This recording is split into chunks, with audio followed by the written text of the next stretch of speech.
अस्सलामु अलैकुम वरहमतुल्लाहि वबरकातुहू। उम्मीद है कि आप तमाम ही हज़रात खैरियत से होंगे। हैज़ की हालत में कुरान करीम की आयतों की तिलावत करना मना है, लेकिन दूसरे अज़कार, दूसरे ज़िक्र जैसे दुआएँ, तस्बीहात वग़ैरह बहुत सारी चीज़ें हैं, इन तमाम चीज़ों की इजाज़त है। इसी इजाज़त के पेश नज़र, इसी इजाज़त को मद्देनज़र रखते हुए कुरान करीम की वो आयतें कि जिनमें दुआ के माना पाए जाते हैं, जैसे सूरह फातिहा, आयतुल कुर्सी, आयत करीमा, रब्बना आतिना फिद दुनिया हसना व फिल आखिरति हसनतम वक़िना अज़ाबन्नार वग़ैरह वग़ैरह, इस तरह की जो आयतें हैं जिनमें अल्लाह ताला से दुआ की जाती है। बहुत सारी इस तरह की आयतें हैं। रब्बना रब्बना रब्बना, इस नाम से यानी रब्बना के नाम से अगर आप निकालेंगे कुरान करीम के अंदर काफ़ी सारी इस तरह की आयतें हैं कि जिनके अंदर अल्लाह ताला से दुआ की जाती है। तो उन आयतों को दुआ की नीयत से पढ़ना ये जायज़ है, लेकिन तिलावत की नीयत से पढ़ना इन आयतों को ये जायज़ नहीं है। इसी तरह तस्बीह पढ़ते हुए गिनती के लिए, गिनने के लिए हाथ में तस्बीह लेना या गुठलियों में तस्बीह पढ़ना, गुठलियों पर पढ़ना, ये भी जायज़ है। जैसे गुठली ले लेते हैं, हमारे यहाँ पर उनको चुइयाँ वगैरह बोलते हैं, खजूर की गुठलियाँ होती हैं, उनको लेकर पढ़ते हैं।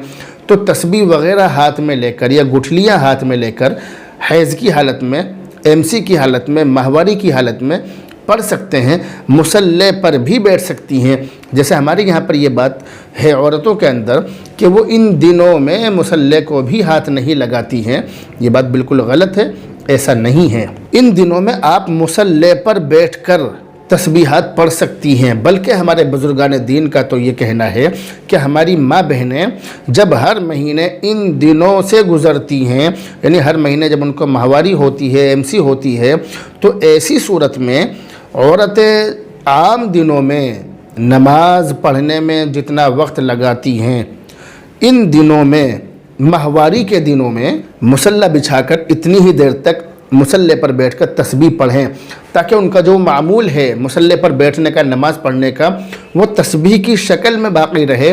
दूसरी बात यह है कि जब ये फारिग हो जाएं, जब ये इस बीमारी से पाक हो जाएं, तो ये बीमारी इनकी ख़त्म हो जाए, तो बीमारी ख़त्म होते ही ये फ़ौरन गुस्ल कर लें, इनकी एक भी नमाज क़ज़ा ना हो। ऐसी सूरत में ये बात हो जाएगी।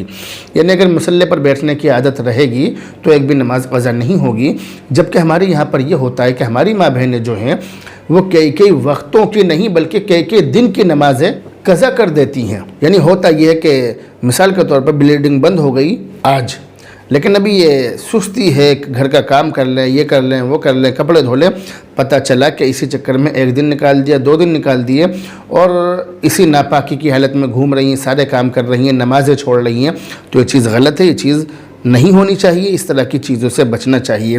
तो माहवारी की हालत में मुसल्ले पर भी बैठ सकती हैं, तस्बीह भी पढ़ सकती हैं, तस्बीह पकड़ सकती हैं, और गुठली वगैरह पर भी तस्बीह पढ़ सकती हैं, गुठली वगैरह हाथ में ले सकती हैं, तस्बीह हाथ में ले सकती हैं।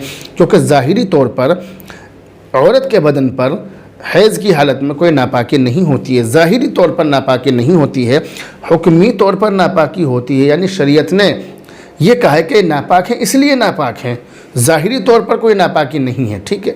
तो इसलिए आप इस बात को ध्यान रखें कि औरतें इन दिनों में तस्बीह पढ़ सकती हैं। कुरान करीम की वो आयतें भी पढ़ सकती हैं कि जिन आयतों के अंदर दुआ के माना पाए जाते हैं।